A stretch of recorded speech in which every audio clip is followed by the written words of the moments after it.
تم تدوين قواعد كرة القدم لأول مرة في عام 1877، ولكن خليني أقول لك إن في لاعبين قدروا إنهم يغيروا من هذه القواعد، من مارتينيز اللي كان بيستفز منفذين ركلات الجزاء، إلى فورلان اللي ملحقش يلبس القميص بتاعه وكمل لعب وهو عريان، إلى شوبير اللي كان بيضيع وقت في مونديال 1990 ولكنه ما غيرش قواعد زي بعض الناس معتقد. السلام عليكم، أهلا بكم يا أصدقائي في حلقة جديدة، واليوم سوف نتحدث عن 7 لاعبين غيروا من قواعد كرة القدم. وقبل ما نبدأ صلي على النبي واعمل لايك واشترك في القناة لو ما كنتش مشترك، ويلا بينا.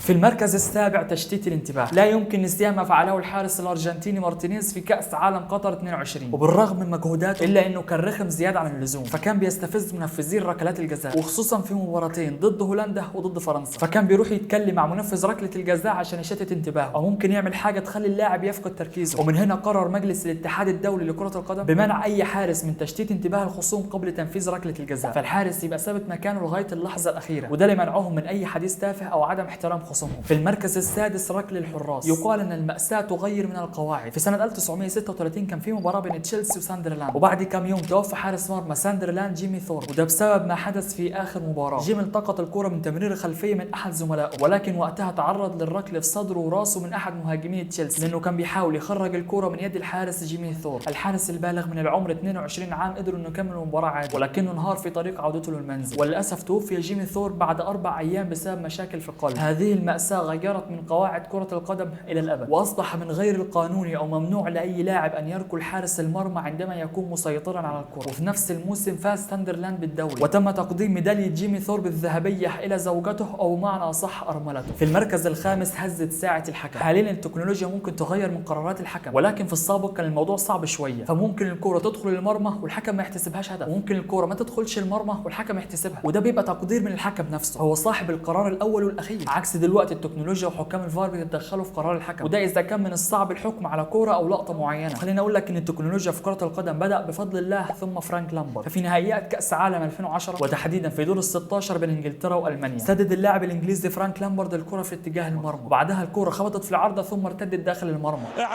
اعبرت الكره في الجول، الكره في الجول يا السيد، ولكن الحكم ما شافهاش او ما خدش باله اصلا وما احتسبش الهدف، وقتها خسر المنتخب الانجليزي المباراه. فالفيفا لم تتجاهل ما حدث وادخلوا تقنيه جديده في كرة القدم، وهي ان الكرة اول ما تعدي خط المرمى بالكامل تهتز ساعة الحكم. في المركز الرابع قانون بوسمان. في الوقت الحالي لو لاعب انتهى عقده في نادي معين فممكن ينتقل لنادي اخر بشكل مجاني، ولكن الموضوع ده ما كانش كده قبل كده. في سنة 1988 انتقل اللاعب البلجيكي مارك بوسمان الى نادي RFC ليج ببلجيكا، وما لعبش معاهم غير 3 مباريات فقط. هي مسيرة ضعيفة، ولكنه لما قرر يغادر النادي اصبح من اشهر اللاعبين في التاريخ. وقت انتهاء عقد بوسمان مع نادي ليج في سنة 1990 جاله عرض من نادي فرنسي اسمه تقريبا دانكركي، واللاعب وافق عليه، ورغم انتهاء عقد اللاعب الا ان اداره نادي ليج طلبت بالحصول على نص مليون جنيه استرليني مقابل رحيل اللاعب بوسمان. الفكره ان النادي اصر على المبلغ فعلا، فنادي دنكرك اعتبر ان النادي البلجيكي بيعجزه بشرط، وبعد كام يوم رفض النادي رحيل اللاعب رغم انتهاء عقده، وكمان خفضوا راتب بوسمان ل 75% عشان ياخد 500 جنيه في الشهر. بياخد فلوس وهو عقده منتهي؟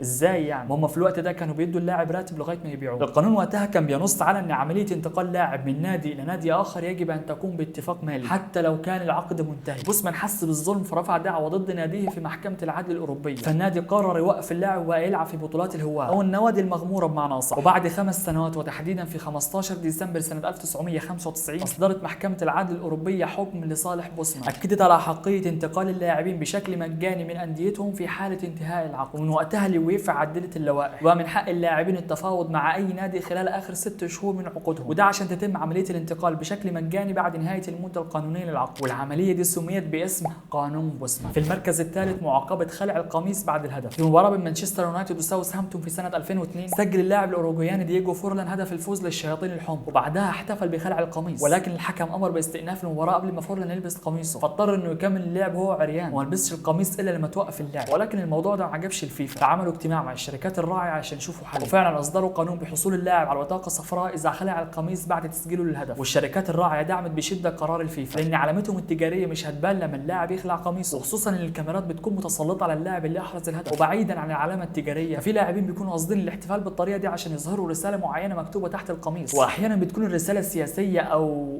ايه ده؟ ويا رب احفظ مصر ومصر للطيران. رساله جميله. وفي بعض الاحيان اللاعب ممكن يوصل رساله تحدث شغف في المدرجات، فيعتبر ده سلوك غير رياضي. وطبعا ده غير الوقت اللي هيضيعه اللاعب في ارتداء القميص مره تاني. في المركز الثاني كده مش كفايه، رواتب لاعبين كره القدم ممكن يعدي ل 100,000 جنيه استرليني في الاسبوع، ولكن في السابق كان في مشكله للحد الاقصى في اجور اللاعبين. فقبل سنه 1961 لم يكن يسمح لاي لاعب بكسب اكثر من 20 جنيه استرليني في الاسبوع. ومع تغير الامور وظهور التلفزيون والمنافسات الاوروبيه وبالتالي ثراء الانديه، فاللاعبين حسوا انهم قليلين وانهم بيكسبوا قليل جدا. فظهر لاعب اسمه جيمي هيل وكان بيلعب في نادي فولهام. ففي سنه 1957 قاد حمله لرفع الحد الاقصى لرواتب اللاعبين، وبعد سنوات من المحاوله قام هيل بترتيب اضراب للاعبين كره القدم، واستسلم الاتحاد الانجليزي لما لقى الجماهير واقفين بجانب اللاعبين. وفعلا تم الغاء الحد الاقصى لاجور اللاعبين سنه 1961، واصبح جوني هاينز اول لاعب يحصل على 100 جنيه استرليني في الاسبوع. واللاعب ده كان زميل جيمي هيل، لان وقتها هيل كان معتزل. في المركز الاول مش شوبير. في السابق كان ممكن الحارس يستلم الكره بايده بعد تمريرها من احد زملائه في الفريق، ولكن القاعده دي اتغيرت في سنه 1992 بسبب بيتر شمايكل، مش شوبير زي ما الناس معتقده. وهقول لكم ليه. في يورو 92 شمايكل كان عنده تكتيك فعال في اضاعه الوقت، فكان بيمرر الكره للمدافعين وبعدها يرجعها له تاني، وده عشان يحتفظ بالكره لاطول فتره ممكنه. فالموضوع ده اثار غضب المنافسين والصحافه، ولكن الدنماركيين ما اهتموش بكلام حد واستمروا في تكرار نفس الاسلوب، وفعلا ده خلاهم يفوزوا باللقب. وعلى فكره الاسلوب ده كان بيعتمده نادي ليفربول في الثمانينات لاضاعه الوقت، فكان الحارس بروس جروبلر بيحتفظ بالكره في اخر 10 دقائق من كل مباراه تقريبا، والاسلوب ده كان بيعتمده شوبير في مونديال 90 ضد منتخب ايرلندا. فالكره تم تمريرها من مدافعين ليه حوالي 32 مره، وفي النهايه المباراه انتهت بالتعادل، وده كان في مباراه واحده وما حصلش حاجه بعد كده، لان الدنمارك استخدمت نفس الاسلوب وفازت بيه في يورو 92. ولما بدا الدوري الانجليزي في نفس العام قرر الاتحاد الانجليزي الغاء التمريرات الخلفيه، فالفيفا غيرت القاعده بشكل عام، وتم منع حراس المرمى من استلام الكره الممرره بايدهم بشكل متعمد من احد زملائهم في الفريق.